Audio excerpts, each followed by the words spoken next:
3টা বাজিলে এতিয়াহে আজৰি হৈছোঁ মানুহজনক ডিউটি পঠিয়াই মেলি ভিডিঅ'টো প্ৰস্তুত কৰোঁ বুলি। আজি জীৱনৰ ছেকেণ্ড ষ্টেপ ক'ব লাগিব, জীৱনটোৰ ফাৰ্ষ্ট আজিৰ দিনটোত আজিৰ তাৰিখটোত মানে পাতনি মেলিছিলোঁ। আমাৰ বৈবাহিক জীৱন আজিৰ দিনটোতে আৰম্ভ হৈছিল, এনিভাৰ্চেৰী আজি।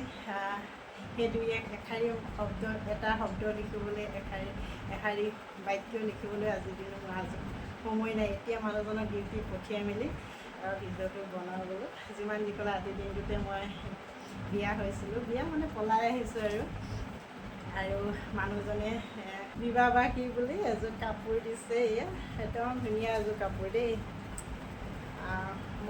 বিশেষকৈ কি হ'ল, মই মন্দিৰ যাম বুলি কৈ আছিলোঁ, মন্দিৰ যাব লাগে, কাপোৰ নাই কিবা কৰি থাকোঁতে সেইকাৰণে মানুহজনে অলপ বগা ধুনীয়া কাপোৰযোৰ কটন হয় কাপোৰ দিছে।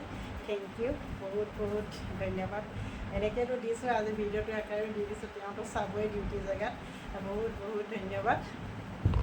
তেওঁক কিন্তু মই একো দিয়া নাই দেই, তেওঁ দিছে। আৰু সঁচাকৈ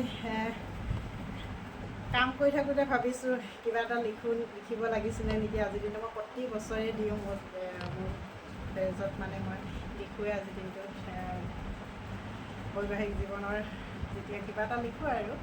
কিন্তু আজি একদম লিখিবলৈ আজৰি পোৱা নাই, মানুহজন ডিউটি পঠিয়াই তাৰপিছত লিখিম বুলি ভাবি আছোঁ। ধুমধাম বনাই থাকোঁতে ভাবিছোঁ সঁচাকৈ বৈবাহিক জীৱনটো ইমান সহজ নহয় দেই।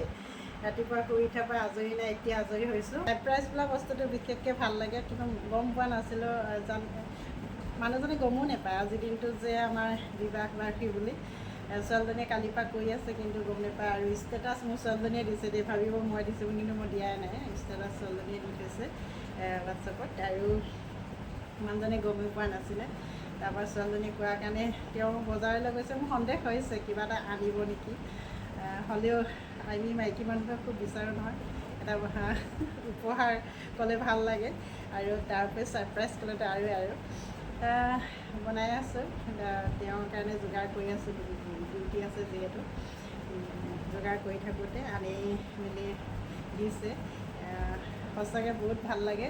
যিয়ে নহওক, যেনেকুৱাই নহওক, একদম হাই ফাই উপহাৰ বা কম দামী উপহাৰ বা যেনেকুৱাই নহওক, কিন্তু উপহাৰ নহ'লেও কাপোৰযোৰ বহুত আৰাম হ'ব। গৰম দিনত যিহেতু এনেকুৱা কাপোৰেই লাগে, বহুত আৰাম হ'ব কাপোৰযোৰ পিন্ধিবলৈ, একদম কোমল হয়।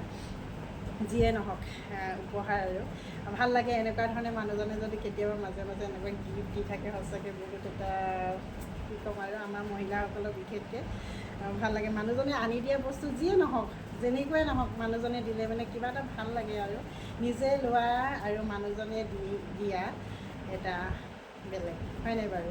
মোৰ কিন্তু তেনেকুৱা মই ভাল লাগে, আৰু মানুহজনৰ চইচটো খুব ধুনীয়া, ভাল লাগে। আৰু ভাল লাগিছে কাপোৰযোৰ, খুব ভাল লাগিছে। আপোনালোকক কেনেকুৱা লাগিছে জনাবচোন। আজিলৈ বাই বাই।